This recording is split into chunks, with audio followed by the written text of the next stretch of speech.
She never mattered that much. He said it to investors, to his assistant, even to himself, until the day Aila returned with folders full of proof she tried to reach him, with 3 brilliant kids who had his smile, with a truth he could no longer outrun. What broke him wasn't the revelation. It was the fact that she never tried to destroy him. She just wanted him to see. And now that he does, stay with us. What starts as heartbreak often ends in power, because every voice they tried to silence deserves to be heard. Where in the world are you watching from tonight? Drop your city in the comments. Have you ever rewritten your own story?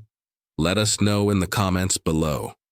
Don't forget to like this video, subscribe to Black Stories Untold with love, and ring that notification bell for more heartwarming stories that celebrate strength. The glass walls of John Cartwright's penthouse reflected a skyline carved by ambition. Chrome and concrete stretched for miles beyond his floor-to-ceiling windows, mirroring the empire he had built with discipline and sacrifice. Every detail in the space whispered control. The black marble counters, the bone-white rug without a single mark. The air smelled like cedar and silence. People envied him. Women adored him. Investors begged for a meeting. Yet, as he adjusted the cuffs of his designer shirt in the mirror, a chill passed through the room. It was always cold around this time of year. Or maybe that was just him. His assistant, Amanda, had scheduled 3 interviews that morning, a board call, and an invitation-only gala that evening. The usual. John moved through his itinerary with machine-like efficiency. His answers were flawless, his smiles perfectly timed. No one noticed the tremor in his hand when a familiar name slipped across his inbox. Aila. He clicked it before he could stop himself. It was not from her. Not directly. It was a magazine article someone had forwarded, a feature on female entrepreneurs shifting the non-profit tech space. There she was, Aila Taylor, co-founder of a grassroots education platform serving underfunded schools. Her photo showed her standing in front of a mural covered in children's drawings. Her smile was soft, but her eyes were fierce. John stared at the screen for a long time. The glow of her name against his sterile office burned something inside him. He leaned back in his chair and closed his eyes. Memory did not knock. It barged in. She used to drink peppermint tea and hum while she worked. Their first apartment had peeling paint and creaky floors, but her laughter made it feel like a palace. She would wear his old shirts to bed and talk about changing the world. He remembered coming home one night after a long day and finding her asleep on the couch, research papers scattered around her, their dog curled up beside her feet. He had stood in that doorway for minutes, watching her breathe. Back then, love felt like enough. But dreams and deadlines do not always live in the same room. The higher he climbed, the harder it became to carry her dreams with him. She asked for more time. He gave her less. She asked to be seen. He gave her instructions. One day, after another sharp argument with no resolution, she walked out.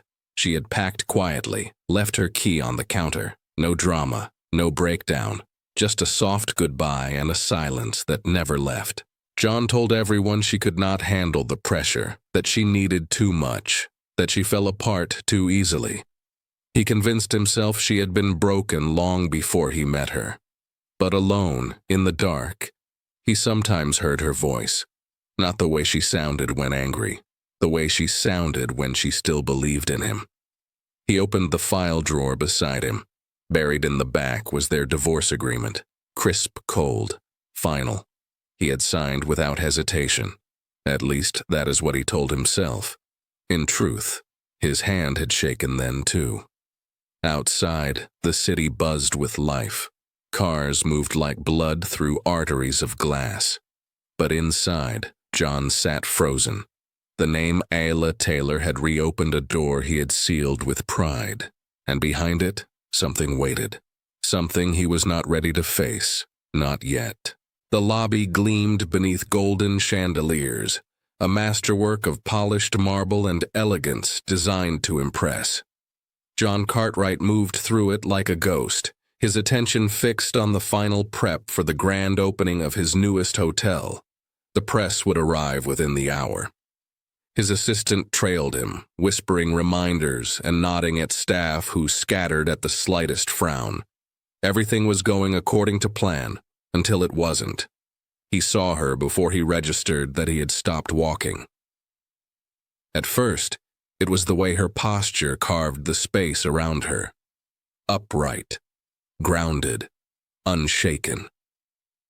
Then the sound of her voice, soft but certain, answering a question from the concierge. The shape of her mouth had not changed. Aila. She wore a deep blue dress that moved like liquid when she walked. Her natural curls framed her face, now sharper with time, more defined. Her skin glowed with a peace he did not remember giving her. Beside her stood 3 children.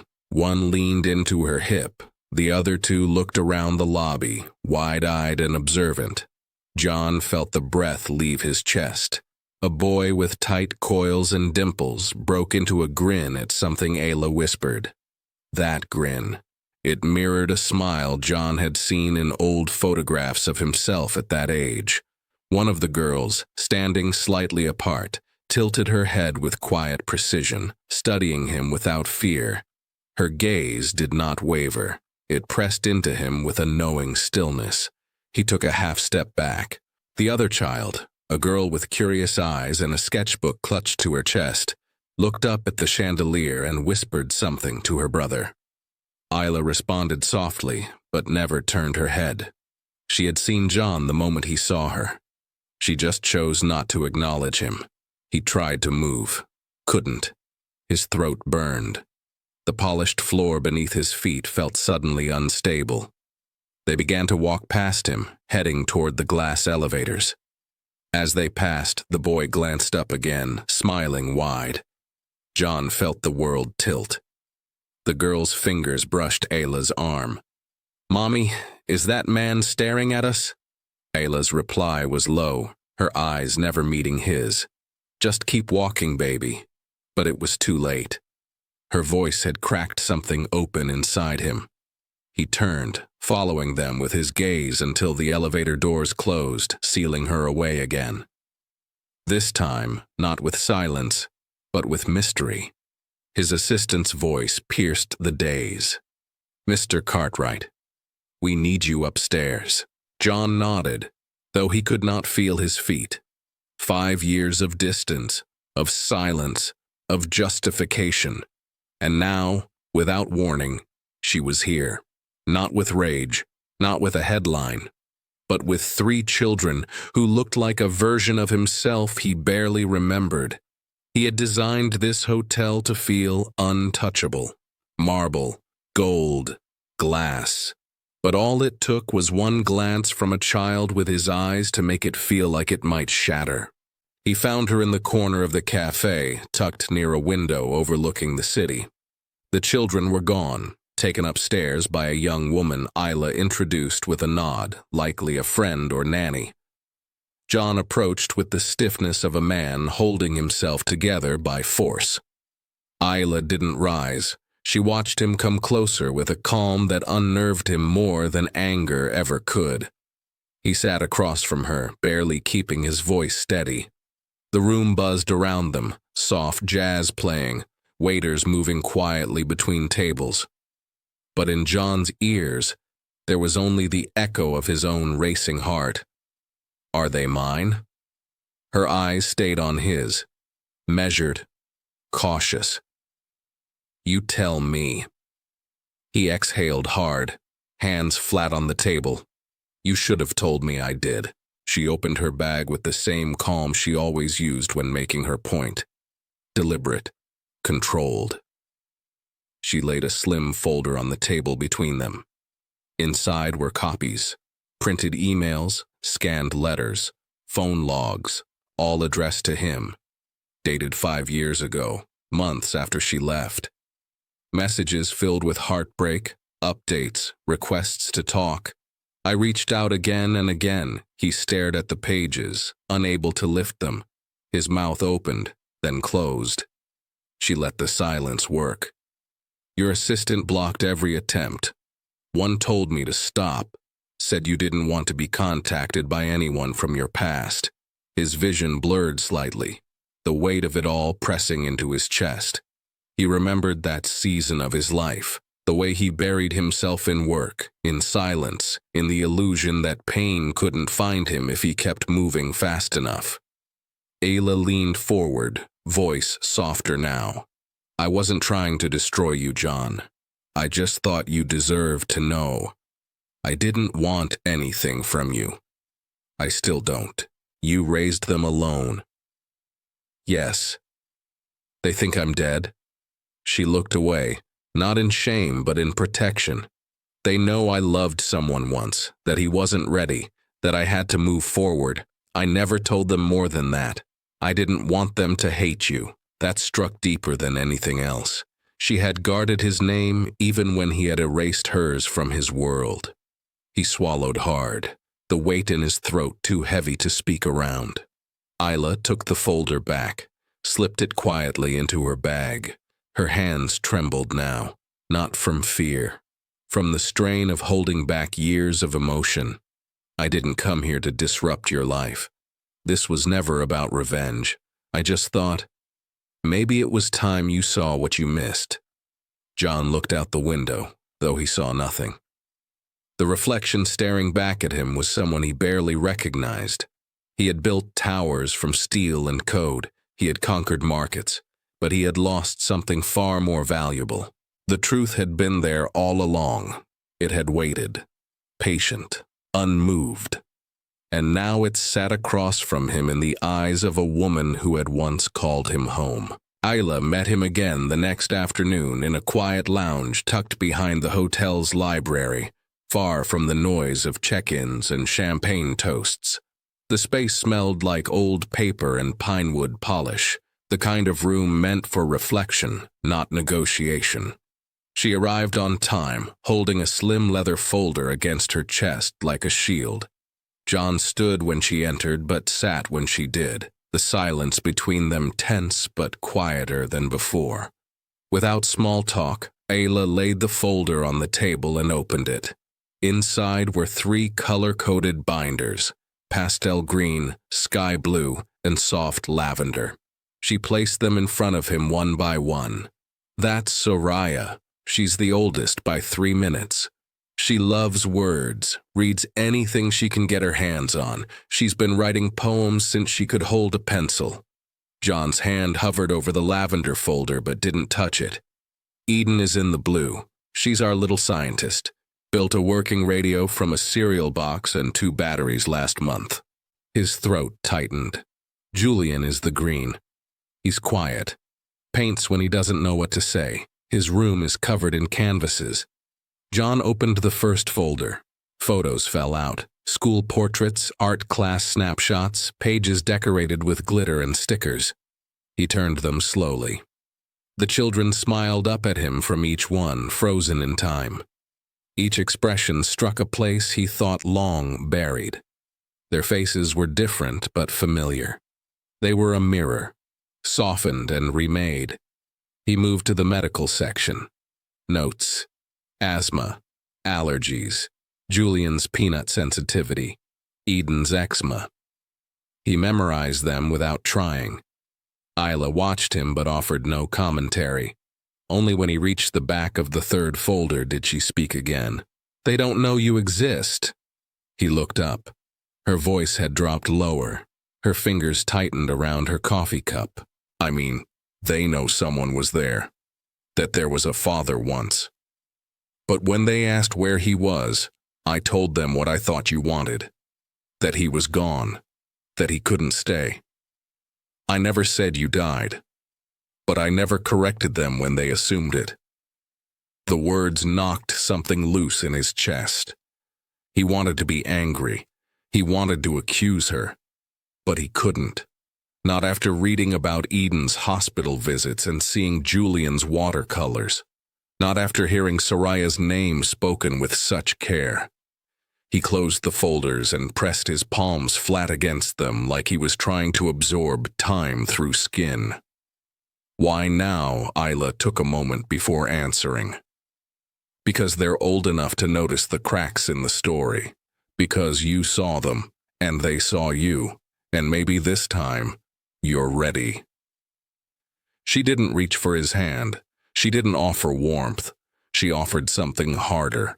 A possibility. Not for her, for them.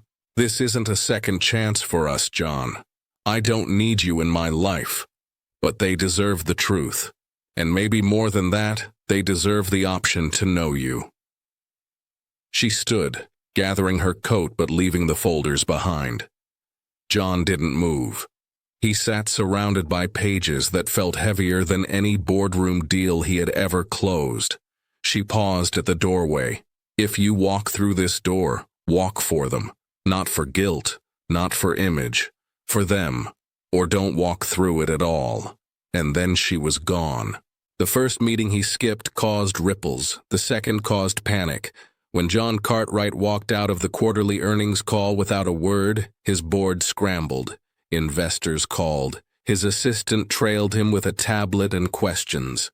He answered none of them. In private, he studied. Not stock trends or quarterly reports, but parenting books, children's allergies, how to pack a balanced lunch that didn't taste like cardboard. He filled his home office with sticky notes, asthma triggers, creative snack swaps, bedtime story rotation. He ordered art supplies in bulk and researched how to help a child through night terrors. Every evening, he practiced saying their names aloud. Soraya, Eden, Julian. He said them in the mirror until they felt like breath. The penthouse began to feel foreign. The echo, the glass, the sky too high above everything that mattered. He sold it quietly, ignoring the questions. The tabloids speculated a midlife crisis. His PR team pitched a wellness rebrand. He said nothing. Instead, he bought a brownstone 5 blocks from Aila's building. Red brick. Modest. Enough rooms for 3 children and none of the noise that used to fill his life. His mother visited once, unannounced. She walked through the foyer with tight lips and sharp eyes. She asked if the housekeeper was off that day. He said there wasn't one. She asked if he needed help choosing better drapes. He said no. She stared at the half-unpacked boxes filled with picture books and finger paints and shook her head. Is this who you are now? He didn't answer. His assistant, Olivia, tried harder. She followed him between rooms with urgent updates. Shareholder demands. Press invitations. A luxury tech conference in Tokyo that had named him Keynote. He sat on the floor of the new house, assembling bunk beds from a flat pack, and told her to decline them all. They'll say you've lost control, maybe I have. He didn't look up from the manual. Each night, he walked the neighborhood alone, past playgrounds, small schools, coffee shops that didn't serve custom roast blends. He memorized the streets between his door and Aila's, just in case one of the kids ever needed him. The press caught wind of the changes. Paparazzi snapped him at a toy store. Headlines speculated everything from burnout to secret scandals. One article called him the fall of an empire. He read it once and tossed it into the trash. He was not falling. He was undoing. Unmaking the man who let silence become his legacy. In the evenings, he practiced introductions, not the kind meant for conferences, the kind that might make a child feel safe. Hi. I'm John. I'm your dad. I'm sorry I wasn't here before. I'm here now. Sometimes he said it to an empty room. Sometimes to the photo of Julian's painting he kept by the sink. He was not trying to impress Aila. That door was closed. He was building something for the 3 people who didn't owe him a second glance but still might offer one. Not a second chance. A first one done right. The park meeting had been short, measured. The children had been curious but quiet, eyes wide, questions tucked behind unsure smiles. Aila introduced him as a friend. Not as a father. That would come later, if it came at all. John accepted it without protest. He had earned no titles yet. They started with weekends, an hour here, a walk there. Soraya always had a book in her hands, even when she ran. Eden asked impossible questions about stars and magnets and gravity. Julian rarely spoke. He watched more than anything, always holding a pencil, always sketching. John noticed how he shifted his weight when nervous, how his hand drifted toward Aila's when things felt too loud. He did not try to make them like him. He simply showed up. Eden needed a partner for her science fair project. John sat cross-legged on the living room floor beside her, surrounded by styrofoam balls, paint, and chaos. He read about the planets until his eyes blurred. When the model collapsed, she frowned. He smiled and said, "Then we build it again." And they did. Soraya handed him a notebook one afternoon and asked what he thought. Inside were poems, delicate and raw. He read them carefully, turning each page like it might tear. He didn't critique. He said thank you. Julian stayed distant. He offered a brush once and John dipped it into the wrong color and made a mess of the canvas. Julian frowned. John apologized. They started over. This time John let Julian lead. Slowly, he began to nod, then speak, then smile. They called him John. Always John. He never corrected them. He wore it like a suit too big for his frame, knowing one day it might fit. At night he studied their interests, sent Aila quiet texts asking what Eden liked to eat for lunch or what stories Soraya read before bed. She always replied, short, direct, but never unkind. Then came the storm. It was just rain at first, then thunder, then crying. Julian had a nightmare and refused to sleep again. Aila paced the hallway with tired eyes. John offered to stay. She nodded once. He sat beside Julian's bed for hours, told him stories about astronauts and underwater explorers and kids who turned their backyards into kingdoms. Eventually, Julian's breathing slowed. His hand slipped into John's and stayed. Just before dawn, his voice came soft through the dark. "Daddy." The word was fragile, unsure. John held it like glass. He looked up. Aila stood in the hallway leaning against the doorframe. She had heard. Her arms were folded, not closed, just protective. She didn't speak. She didn't interrupt. She only watched. John stayed there until morning, his hand wrapped around a child's trust, the first real piece of something he never thought he'd be allowed to earn. Daddy, a word once buried, now reborn in a whisper. He didn't say it back. He didn't need to. The next morning, the sky was still gray when Aila asked to speak with him alone. They stood in the kitchen of her apartment, the hum of the dishwasher filling the silence between them. The children were still asleep, their footsteps soft ghosts above their heads. Aila leaned against the counter, arms crossed, her eyes steady. She looked tired. Not the kind of tired that sleep could fix, but the kind that came from carrying something for too long. "There's something else," she said. John waited. "It's Julian." The name landed heavy in the air. She took a breath and let it out slowly. "He has a condition. It's called juvenile idiopathic arthritis. It affects his joints. Some days he's fine. Other days he can't even hold a pencil. There are flare-ups. Pain. Swelling. He's had 2 hospital stays this year. I've managed it. Specialists, medications, physical therapy. He's tough. But it's a lot." John's chest tightened. "Why didn't you tell me before? Because you weren't here." Her voice didn't rise. "It didn't have to. I didn't tell you because I couldn't trust that you'd stay. I didn't want Julian to get used to the idea of you only to lose you again. That would have hurt more than anything he's gone through physically. And I couldn't afford to be wrong about you." She moved to the sink and turned on the water, rinsing a cup she hadn't used. Her hands moved quickly, but her voice slowed. "I've emptied savings accounts for his treatments.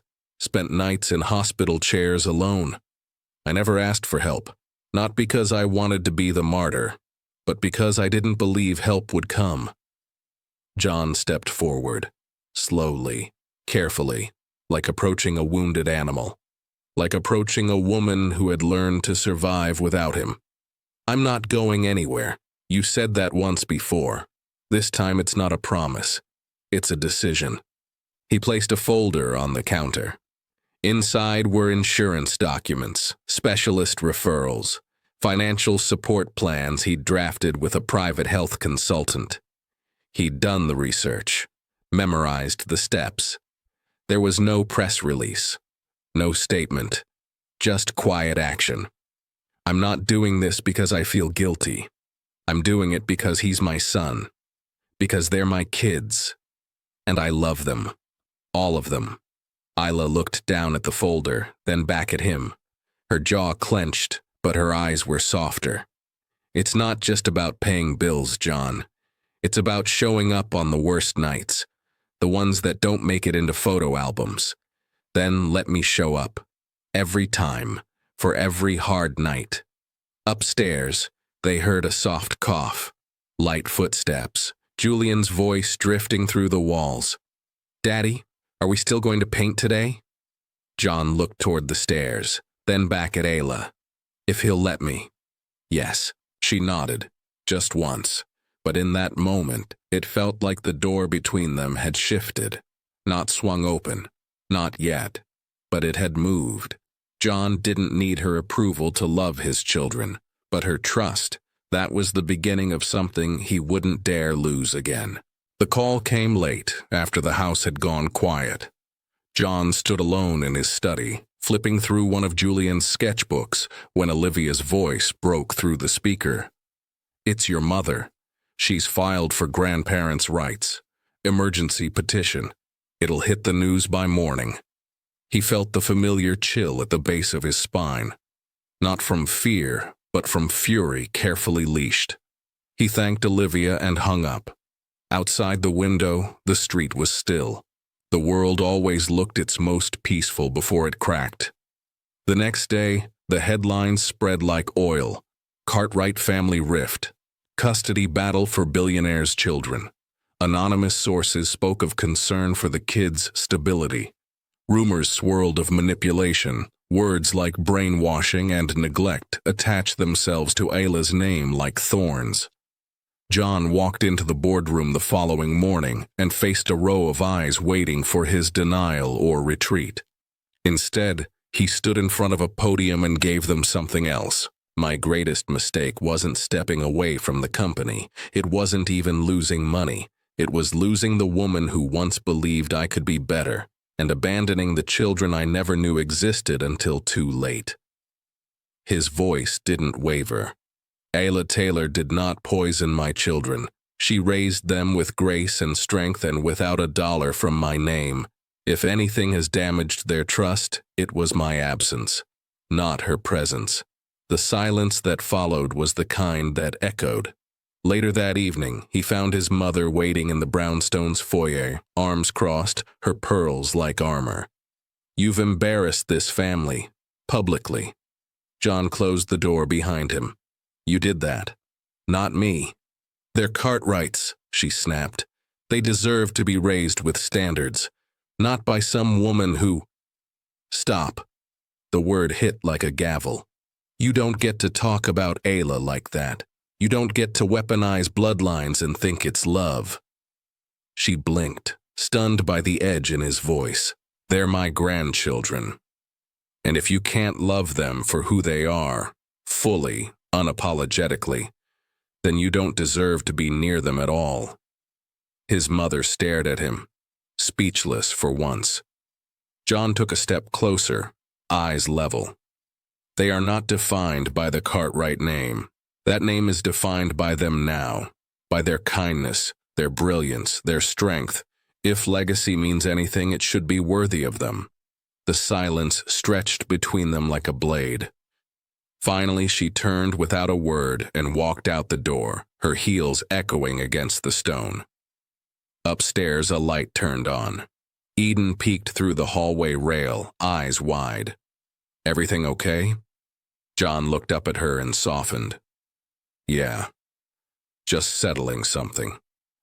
She nodded and disappeared back into her room. He stood there a moment longer, chest still tight, but steadier now. The fight wasn't for approval or image anymore. It was for them. The family he almost lost before he ever knew he had one. And this time he would not back down. The shift came slowly, like dawn bleeding through heavy curtains. Not dramatic, not sudden, just steady. A quiet unfolding of something new. A life they built, not out of romance rekindled, but out of respect, forgiveness, and shared purpose. There were no grand declarations, just small choices, repeated, honored. They started meeting on Sundays, sometimes at Aila's place, sometimes at the brownstone. The kids moved freely between the two, never asking which house was whose. It was all theirs now. 2 kitchens, 2 front doors, 1 family. When Soraya won her first writing award, the school held a small ceremony in the auditorium. Her name was printed in gold across the top of the program. John arrived early, a bouquet of purple tulips in hand, because Aila once mentioned they were Soraya's favorite. He sat in the front row, clapping until his palms stung when she stepped on stage. Aila sat 2 seats down. She smiled when he caught her eye. Eden's health wavered in the fall. A virus, a flare-up, a week-long stay in the pediatric wing. Aila stayed through the nights. John handled the days. He brought puzzles and books about planets. He held Eden's hand when the IV went in. He kept the room full of laughter, even when it smelled like antiseptic and worry. Julian asked if he could paint the wall in his new room. Just 1 wall. 1 space that was all his. John handed him the brushes and joined him, ruining 3 shirts in the process.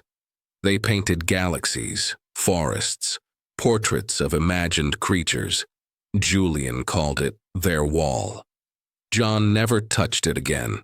Not out of disinterest, but out of reverence. They split holidays down the middle, but celebrated them together more often than not. Birthdays were themed by the kids. Pirate treasure hunts, space station sleepovers, poetry slams with cake. No lines were drawn between co-parents, just arms extended, passing plates and laughter between them. There were hard moments. Eden once called him by his first name again after a missed soccer practice. Julian got quiet for a week when John forgot to bring his sketch pad to a school event. Soraya, always watchful, once said he was trying too hard, that maybe he didn't need to be perfect, just there. He listened every time. He adjusted every time. Aila never let the past blur into nostalgia. She kept boundaries clear, but she softened too. They sat on park benches during drop-offs and talked about books the kids were reading, about Zoe Parker's asthma, about the challenge of raising 3 wildly different humans with dreams too big for the world to contain. John stopped counting the years he lost and started counting the moments he got right. He never called this a second chance. It wasn't that.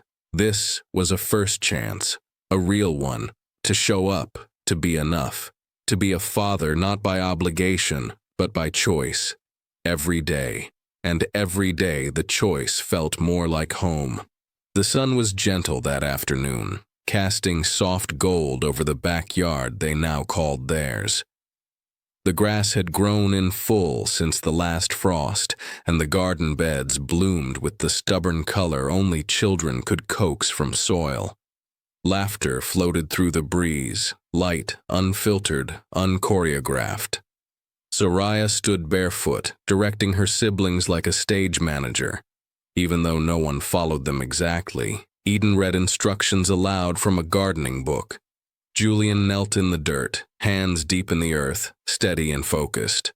John knelt beside him, sleeves rolled, nails already stained. The tree wasn't tall, not yet, a sapling. but it would grow. It had space now. Sunday, water, care. Julian patted the soil gently, then looked up and smiled, a quiet satisfaction written across his face. John smiled back, and this time, the ache that once lived behind his ribs was gone. Aila stepped outside with lemonade, a towel slung over her shoulder, her curls tied back. She didn't speak, just set the pitcher on the patio table and watched the scene unfold. Her children, their father, building something living together. Once the tree was steady in its place, Eden brought out the plaque, a small rectangle of brushed metal engraved with a single line of text. Taylor Cartwright beneath it, 3 names etched in smaller letters: Soraya, Eden, Julian. John traced his fingers across the lettering, the weight of it sitting deeper than anything he had held in boardrooms. No press covered this moment. No headlines waited for it. Still, it felt louder than all the applause he had ever chased. They planted the plaque into the ground at the base of the tree. Soraya declared it a family landmark. Julian wanted to draw it later. Eden asked if trees had memory. John told her yes. He hoped this one remembered everything. Later, after the tools were packed and the sun dipped lower in the sky, they sat together on the porch steps. Soraya leaned against Aila. Eden curled into her father's side. Julian rested his head on John's knee, thumb smudged with dirt, heart steady in sleep. The world didn't look different, but John did. A year ago, he had been on the cover of business magazines, hailed as a visionary. Today, his face wouldn't grace a single front page. And yet, he had never been more seen. His voice rose softly in the quiet. I once threw away the best thing that ever happened to me because I didn't know what worth really was. I measured it in numbers, in square footage, in applause. He looked at the 3 of them, peaceful, tangled up in each other like roots. They gave me another chance, not as their hero, just as their dad. The breeze rustled the new leaves of the tree behind them, whispering promises only time would keep. And in that moment, John Cartwright finally understood what it meant to be rich. Don't just watch this and walk away, pass it on. There's a woman out there rebuilding quietly, waiting to be seen, not for what she lost, but for who she's become. This story might be the echo she's been waiting to hear. Be the reason she doesn't give up. Thanks for watching. If you enjoyed this video, give it a like, drop a comment, and share it with a friend. And don't forget to subscribe to Black Stories Untold for more stories that uncover hidden struggles, celebrate strength, and remind us that every voice matters.